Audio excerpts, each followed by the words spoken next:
तर विद्यार्थी मित्रांनो, या टॉपिक मधला आपण शेवटचा पॉइंट पाहतोय, nutritional disorders and disorders of digestive system.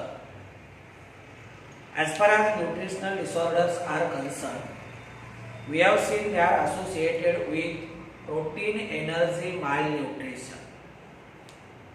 The disorder which occurs between children of age 1 to 3 years, that is called as the Kwashiorkor, and the protein energy malnutrition which is found in children under 1 year of age, this is called as marasmus.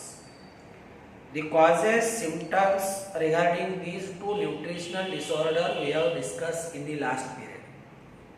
In addition to this, we have also discussed two disorders that are related with digestive system. One is called as indigestion and second one that is called as constipation. Now we are going to discuss another disorder that is associated with our digestive system, that is called as diarrhea. Diarrhea means this one is nothing but it is a passing of loose watery stool more than 3 times per day. More than 3 times per day means same. We can define the term diarrhea, that is the passing loose watery stool. Stool means this one is called as fecal matter. Passing loose watery stool more than 3 times a day is called diarrhea. It is called as diarrhea, or this is called as dysentery. म्हणजे डिफेकेशनची frequency दिवसामध्ये 3 वेळापेक्षा जर जास्त असेल तर त्याला आपण काय म्हणतो, that is called as diarrhoea. आणि याच्यामध्ये जे फेकल मॅटर आहे, faecal matter it contain more amount of water, means passing of loose watery stool more than 3 times in a day or more than 3 times a day, that is called as diarrhea. And as stool it contain more amount of water, here we can say that diarrhea it is responsible for dehydration of body. Means we will note second point, that is diarrhea can leads to dehydration. कारण जे काही फेकल matter आहे, या फेकल matter मधनं जर पाण्याचं प्रमाण जास्त असेल, फेकल मॅटर बरोबर पाणी जर जास्त प्रमाणात शरीराच्या बाहेर जात असेल तर शरीरातलं पाण्याचं प्रमाण कमी होतं, त्याला आपण काय म्हणतो, that is called as dehydration. Means diarrhoea ultimately it is responsible for dehydration. Then see next point, that is the other symptoms includes blood in stool. Then next symptom, that is nausea. Then another one is bloating and fever depending on causes and severity of disorder or किती severe condition आहे याच्यावर हे symptoms आहेत. म्हणजे बघा, एकतर वॉटरी stool काय होते, शरीरामधून बाहेर पास होते, त्याचा परिणाम काय होतो, पाणी जास्तीत जास्त शरीराच्या बाहेर गेले की डिहायड्रेशन होतं, शरीरामधलं पाण्याचं प्रमाण कमी होतं, body undergoes dehydration. In addition to this, diarrhea it also shows certain symptoms. For example, there is blood in stool. जे काही फेकल मॅटर आहे, या फेकल मॅटर मधून ब्लड पास होते. नंतर नौसिया म्हणजे मळमळ झाल्यासारखं वाटणे. देन ब्लोएटिंग म्हणजे जो इंटेस्टाइनल पार्ट आहे, म्हणजे पर्टिक्युलरली आपण रेक्टमशी रिलेटेड म्हणतो, तर त्याच्यावरती काय होते, सूज येते. And favour means there is a rise in body temperature. Rise in body temperature. Then we will see the causes of diarrhea. Causes of diarrhea includes infection through food and water, through food and drinking water, or disorders like ulcer, then colitis म्हणजे inflammation of colon होतं, कोलॉनचं inflammation होतं. Ulcer म्हणजे त्याच्यावरती one वगैरे निर्माण होतं. Then see inflammation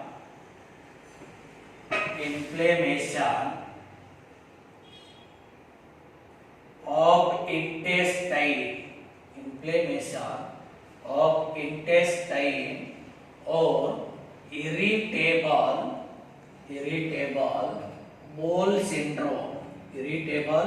bowel syndrome. म्हणजे पेइक acid ज्या वेळेस काय होणे इंटेस्टाइन मध्ये पर्टिक्युलरली लास्ट पार्ट मध्ये काय होणे इरिटेशन होणे. तर याचे कॉजेस आहेत इन्फेक्शन थ्रू फूड और वॉटर, म्हणजे कॉन्टॅमिनेटेड फूड किंवा वॉटर असेल तर याच्यामुळे डायरिया किंवा डिसेंट्री लागते, किंवा डिसऑर्डर्स असतील ulcer, colitis, inflammation of intestine और इरिटेबल बोल syndrome. these are certain causes of diarrhea or dysentery. तर हे झालं आपलं डायरिया होतं. तर पुढचा पॉइंट आपल्याला पाहायचा आहे तो म्हणजे next disorder, that is called as jaundice. Or this one is also called as hepatitis. It is called as hepatitis. All of which they are closely associated with jaundice. We are very familiar with jaundice. There are certain symptoms.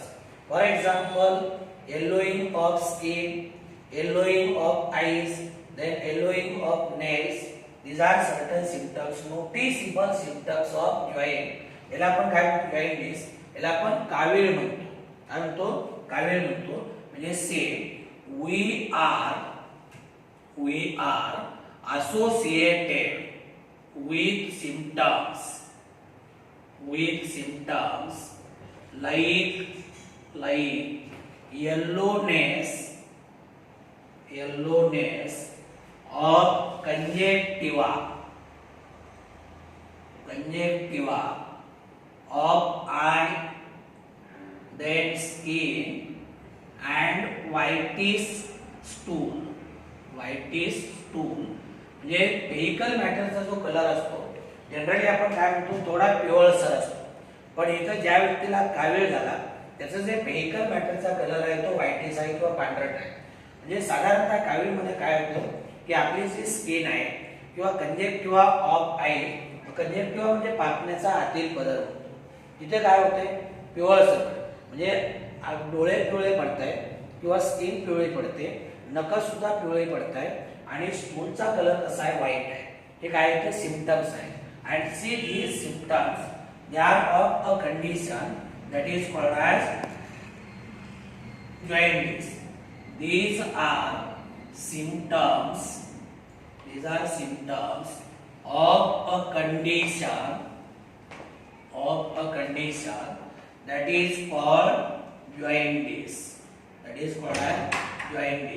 मग हे जे symptoms आहेत हे symptoms कुणाचे किंवा हे जी लक्षण आहे हे लक्षण कुणाचे कावीळचे. म्हणजे स्टूलचा कलर व्हाईट होणे, डोळे पिवळे पडणे, स्किन पिवळी पडणे किंवा इव्हन नख वगैरे जे आहे हे सुद्धा पिवळसर होत आहे. All these symptoms they are associated with a condition and that is called as jaundice. And jaundice is nothing but it is a sign of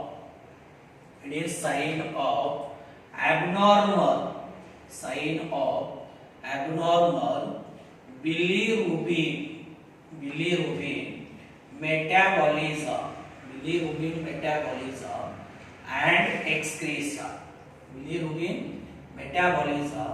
and excretion. आता बिलीवर्डिन आपण पाहिलं होतं.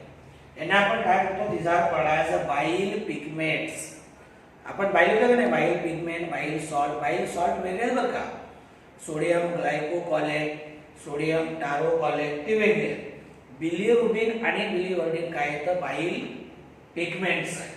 आता हिमोग्लोबिन ब्रेकडाऊन तयार होऊन हिमोग्लोबिनचा ब्रेकडाऊन झालं म्हणजे RBC breakdown झाल्या तर बिलिरुबिन बिलिवर्डिन तयार होतं.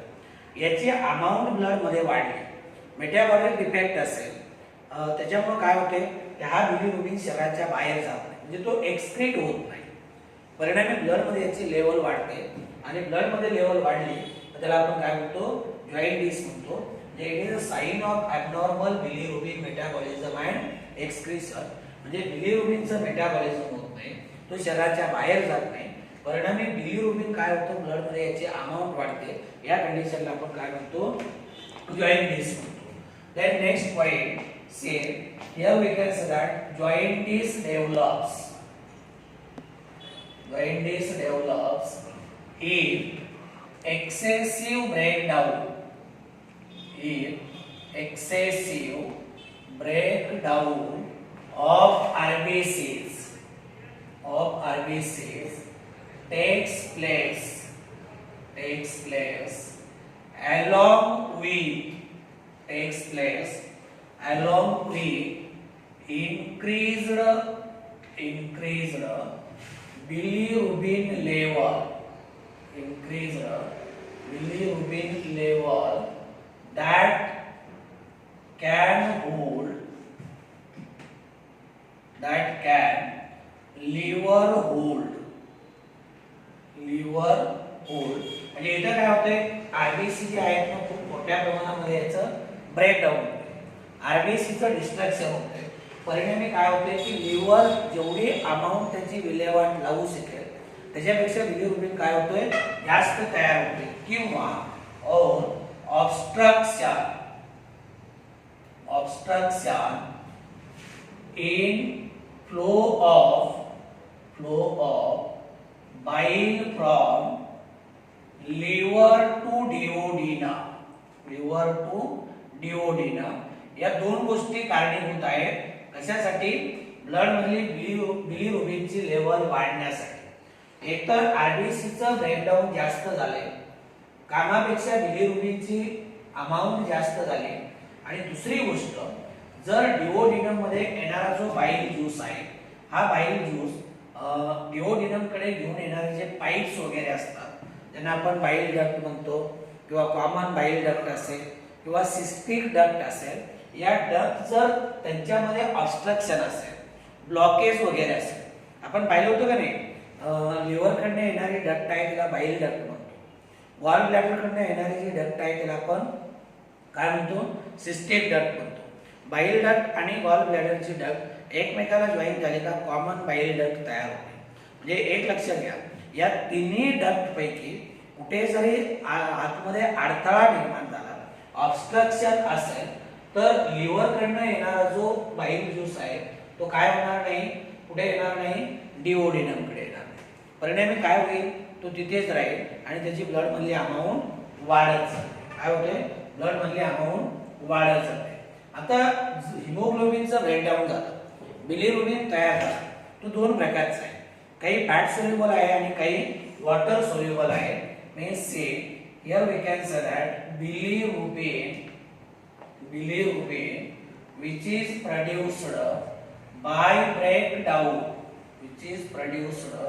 by breakdown of hemoglobin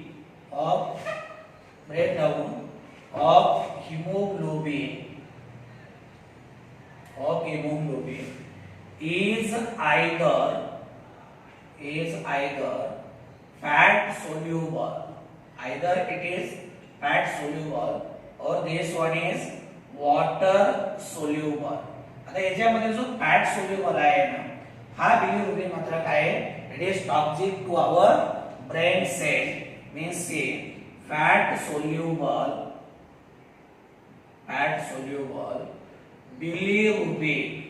bilirubin is toxic to brain cell. It is toxic to brain cells and that is why it must be given outside the body. पण आता हा toxic आहे आणि दुसरी गोष्ट हा बिलिरुबिन काय झाला ब्लड मध्ये ॲक्युम्युलेट झाला, ब्लड मध्ये याची लेवल वाढली. तर फॅट सोल्युबल बिलिरुबिन जो आहे तो ब्रेन सेलला टॉक्सिक आहे. See hence serum bilirubin level is of great diagnostic importance.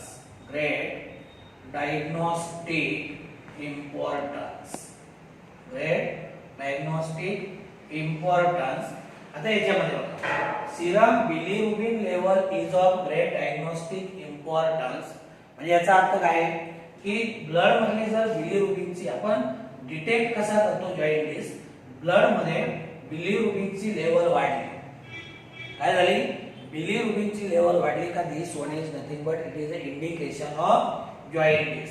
आता जॉइंटिस मध्ये जर आपण पाहिलं तर याला कुठल्याही प्रकारची स्पेसिफिक ट्रीटमेंट नाही. Means say there is no specific treatment,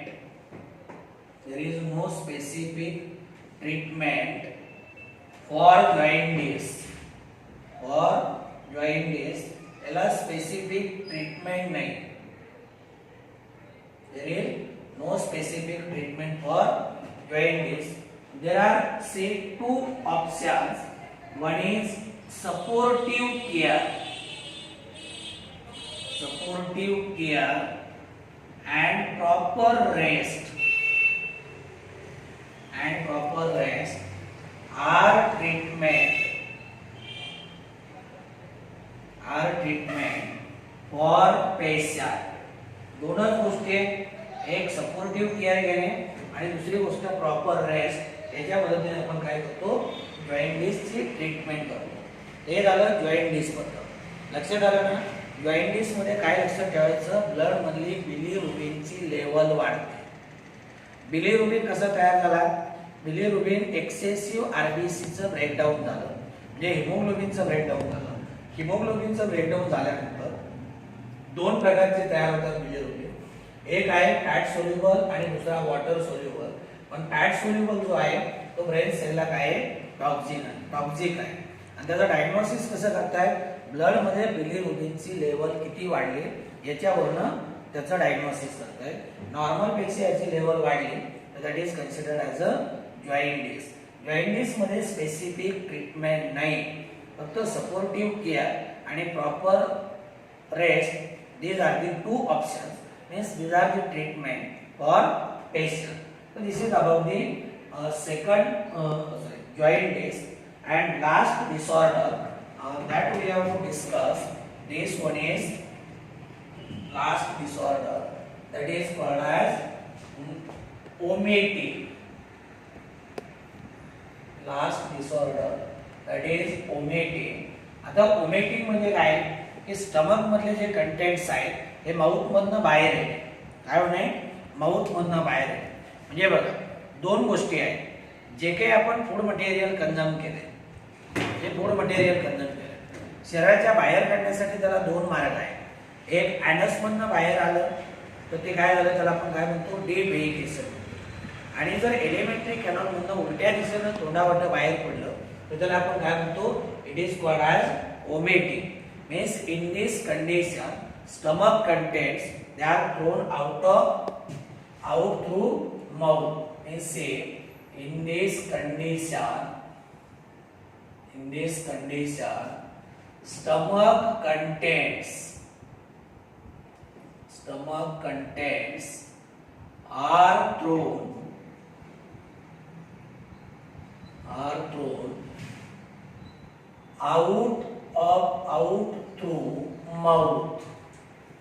through mouth due to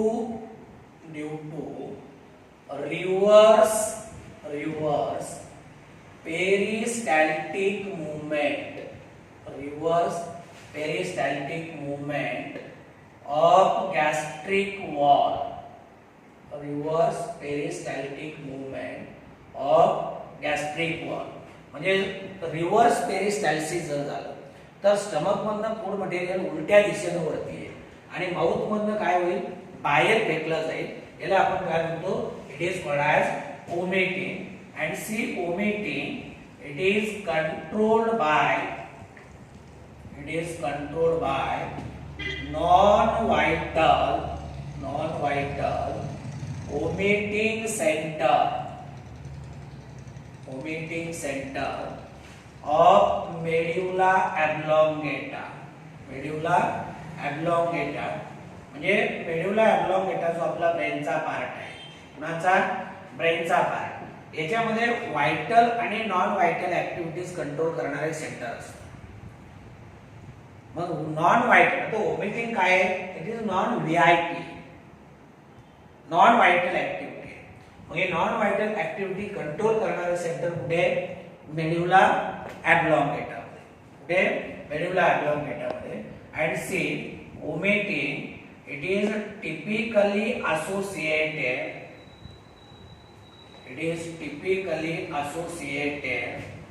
with nausea.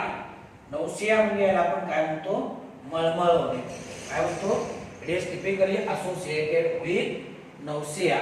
तर दिस इज अबाउट दी ओमेटिंग म्हणजे दुसरं काही नाही, stomach contents reverse peristaltic movement मुळे तोंडावाटे काय होतात? बाहेर फेकले जातात. त्याला आपण ओमेटिंग म्हणतो. आणि ओमेटिंग कंट्रोल करणारे सेंटर आपल्या मेड्युला ऑब्लॉंगेटा मध्ये म्हणजे ब्रेन मध्ये आहे. आलं लक्षामध्ये? तर thus here we have completed this topic. आता इकडे लक्ष द्या. हा जो टॉपिक आहे, हा टॉपिक आपण बोर्ड म्हणजे टेक्स्ट बुक मधनं ॲज इट इज कव्हर केलाय आणि एनसीईआरटी मधनं ॲज इट इज कव्हर केलाय. फक्त मी तुम्हाला सांगितलं नावं वेगळी आहेत. टेक्स्ट बुक मध्ये नाव आहे ह्युमन न्यूट्रिशन आणि एनसीईआरटीच्या बुक मध्ये नाव आहे त्याला डायजेशन आणि ऍब्सॉर्प्शन. तर अशा रीतीने आपला हा टॉपिक संपलाय. आता आपले 2 टॉपिक संपले. एक पहिला संपलाय ॲनिमल किंगडम आणि हा. तर ॲनिमल किंगडम जो आहे याच्यावरती आपल्याला काय करायचे? टेस्ट पेपर घ्यायचा. तर याची लवकरच सूचना मी काय करेन तुम्हाला देईन. याच्यावरती नीटचा पेपर घ्यायचा आहे 360 मार्काचा ॲनिमल किंगडम वरती. ते व्हिडिओ परत बघा, ते एकदा वाचून काढा. एक 2-3 दिवसामध्ये तुम्हाला नीटच्या पेपरचं नोटिफिकेशन दिलं जाईल. पुढच्या तासाला आपण नवीन टॉपिक सुरू करू.